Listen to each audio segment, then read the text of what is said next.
Assalamualaikum warahmatullahi wabarakatuh. Hai teman-teman, ketemu lagi di channel YouTube Herman Sansevieria.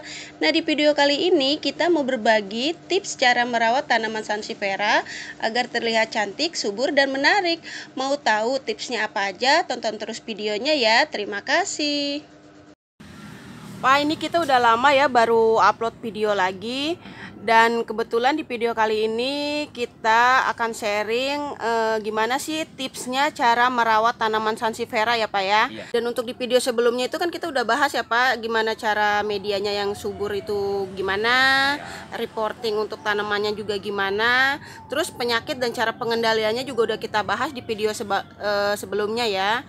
Teman-teman kita nanya gimana sih cara tipsnya, kok ngelihat tanaman Pak Herman kok subur-subur, bagus-bagus gitu, apa sih rahasianya? Nah, di video kali ini boleh ya Pak Herman berbagi ya tipsnya gimana gitu ya Pak ya. Ya, dimulai dari yang mana nih Pak? Oh ya teman-teman, ini tips dari saya ya cara merawat Sansevieria ya. Yang pertama pertama metannya dulu ya, medianya dulu kita pilih yang poros. Kalau saya menggunakannya ini kan udah dibahas yang sebelumnya ya, di video yang sebelumnya yang untuk metannya. Oh ya Pak, sebenarnya untuk teman-teman yang belum nonton sih harus nonton ya di cara media tanam yang sebelumnya ya Pak. Iya. Cuman di sini kita mau bahas sedikit lagi, media tanam itu dikatakan poros itu yang seperti apa sih Pak? Kalau di penyiraman ya, masalah disiram ini airnya itu langsung turun aja deh ke bawah, lancar jadinya. Yang pertama itu berarti menandakan media itu udah poros. Nah, setelah disiram, entah itu dalam 1 hari atau 2 hari, yang atas itu udah tampak kering seperti ini.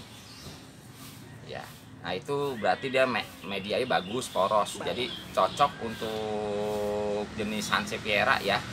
Kelembapannya di sini. Tapi kalau kondisi bawahnya gimana Pak? Itu masih tetap basah atau cuman lembab? Tetap kalau masih sehari atau 2 hari masih basah, tapi udah menuju ke 3 hari 4 hari itu lembab ya. Jadi ini dikatakan bagus kalau media seperti ini ya, kalau menurut saya. Intinya kalau yang pertama itu diambil kesimpulannya medianya harus poros yang pertama. Nah, yang kedua itu penyinaran. Nah, kalau penyinaran itu untuk Sansevieria itu penting sebenarnya. Nah, kalau saya ya, kalau emang yang tempatnya ada, usahakan ya kalau Sansevieria itu yang penyinarannya itu lebih bagusnya itu di 75% ya. Cuman kalau emang tempatnya nggak ada, yang di 25%-nya pun nggak apa-apa. Dia dapat mataharinya 25% misal gitu, itu tetap nggak apa-apa karena kelebihan dari Sansevieria itu bisa menyesuaikan kondisi. Nah, membedakannya nanti dari cara penyiraman untuk yang naruh di luar dan untuk naruh yang di dalam ruangan gitu. Pak, ini kan untuk tanaman Sansevieria ya, apalagi yang tripasciata ya Pak ya. Ya. Ini kan dia untuk penyimpanannya kan dia lebih bagusnya ke sinar mataharinya lebih banyak ya Pak ya. Ya. Dan kelebihannya dia itu bisa ditaruh di dalam ruangan karena dia itu kan manfaatnya banyak banget nih Pak ya. Ya, bisa buat polusi ya Pak, terus buat penyerap racun, terus radiasi gitu ya Pak ya. Itu kelebihannya, makanya tanaman ini bisa untuk disimpan di dalam ruangan ya Pak ya. Iya. Tinggal nanti disesuaikan aja gimana cara penyiramannya, nanti Bapak bahas ya. Iya. Yang pertama tadi kan sudah ya, yang metan, kedua saya ulang lagi, pertama metan, kedua penyinaran, nah ketiga kita jaga suhu kelembapan pada media ya.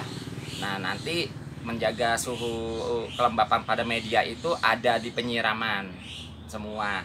Teman-teman, yang keempat baru di penyiraman ya, yang sangat penting juga ini. Kita kalau masalah Sansevieria itu jangan terlalu banyakkan siram juga, jadi penting banget ya penyiraman. Kalau saya kan ini kan udah termasuknya di outdoor ya, karena sinarnya lebih banyak gitu, sinar mataharinya.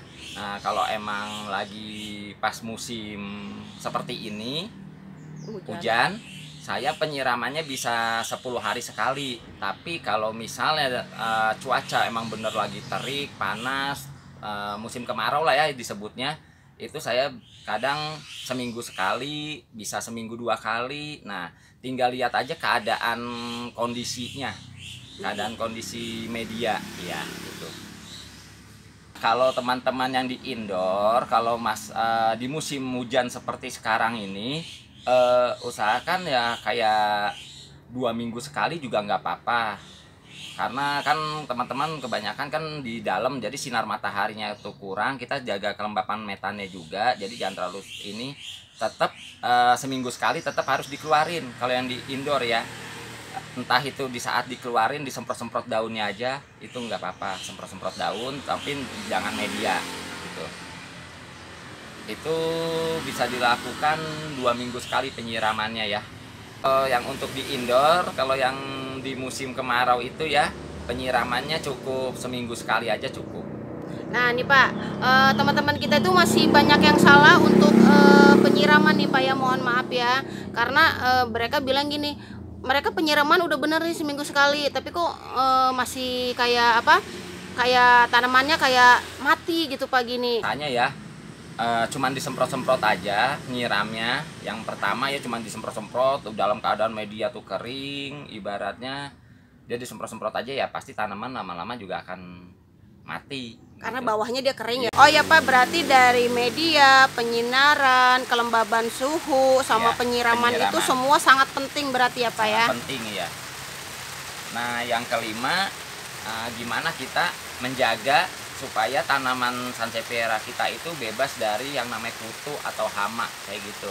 Nah bisa dilakukan penyemprotan, dilakukan itu kayak 2 minggu sekali bisa untuk penyemprotannya. Itu untuk pencegahan ya Pak ya. Ya itu untuk pencegahan. Tapi kalau yang sudah emang bener terkena, Itu udah ada di video kita sebelumnya. ada di video yang sebelumnya ya. Oh ya, yang keenam itu ini lebih penting juga ya, penting juga masih tetap sansevieria itu kan dia keunikannya kan emang dari daun gitu kan, daun terus kuku-kukunya gitu. Nah makanya diusahain lah daunnya itu biar bagus, terus kukunya jangan sampai pada patah. Itu kan emang dia keunikan dari tanaman sansevieria ya. Jadi harus diperhatikan benar-benar kuku dan daunnya. Nah yang ketujuh itu pergantian metan ya. Pergantian metan itu dilakukan paling cepatnya itu per 6 bulan sekali, atau paling selambatnya itu 8 bulan ya, per 8 bulan sekali. Untuk yang terakhir, pot ya, sesuaikan dengan ukuran tanamannya. Jadi dia jangan terlalu kekecilan dan jangan terlalu kebesaran.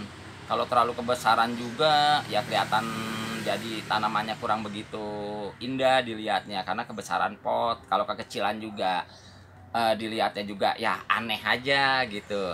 Nah ini saya sebagai contoh ya. Ini yang sebagai contoh, ini kan sudah benar-benar ya, udah ada anak, saya masih tetap di pot 10 ya. Ya karena emang kan ya saya biar masuk ruang aja kan, ruangnya biar masuk banyak tanaman, namanya saya pedagang, jadi ya harus segini. Kalau saya ini sebenarnya harus, kalau teman-teman ini harus udah masuk pot 12 ya. Ini cocok banget kalau di pot 12, jadi dia kan pas banget, potnya juga nggak kebesaran, pas pokoknya. Untuk nutrisinya juga dia bagus, nanti untuk perkembangan ke anaknya dia juga bagus gitu. Tapi kalau menurut saya nih Pak, kalau untuk tanaman emang contoh tanaman ini cocok di pot 12, tapi kita ganti ke pot 30 gitu. Itu untuk pertumbuhannya juga kayaknya agak lebih lama ya Pak, karena dia kan menuhin untuk akar dulu apa gimana gitu Pak? Iya, dia untuk menuhin akar dulu. Akar kan pasti kan adanya kan mepet sama pot ya. Iya. Dia ngikat medianya nih pas banget di dalam sini, mepet sama pot, itu terlalu kelamaan.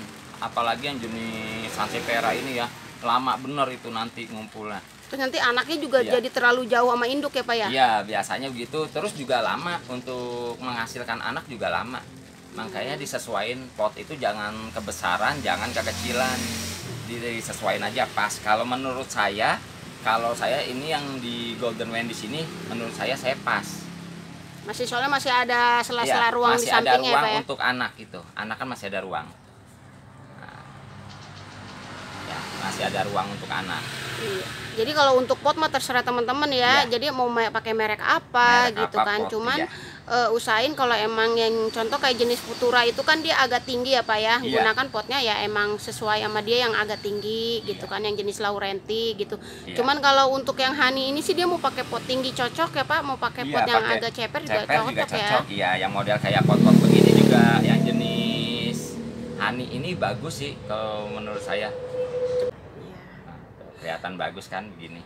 Walaupun masalah pot itu sepele, tapi itu untuk nilai justru plus untuk ya. ya untuk lebih biar cantik lagi tanaman kita, walaupun dengan harga yang murah, kalau emang pas cocok juga akan bagus gitu kan. Bagus itu bukan berarti mahal ya, murah pun bisa bagus, gimana kita cara merawatnya. Ada lagi Pak tipsnya? Kalau dari saya sih itu aja ya. Yang pertama udah metan yang tadi itu yang udah sesuai urutan, itu harus diperhatikan semuanya ya. Sampai yang pot juga kalau perlu ya diperhatikan. Itu kalau menurut saya, kalau emang mau tanaman Sansevieria teman-teman mau kelihatan bagus, cantik, indah, enak dipandang ya, itu yang tadi yang saya rekomendasiin.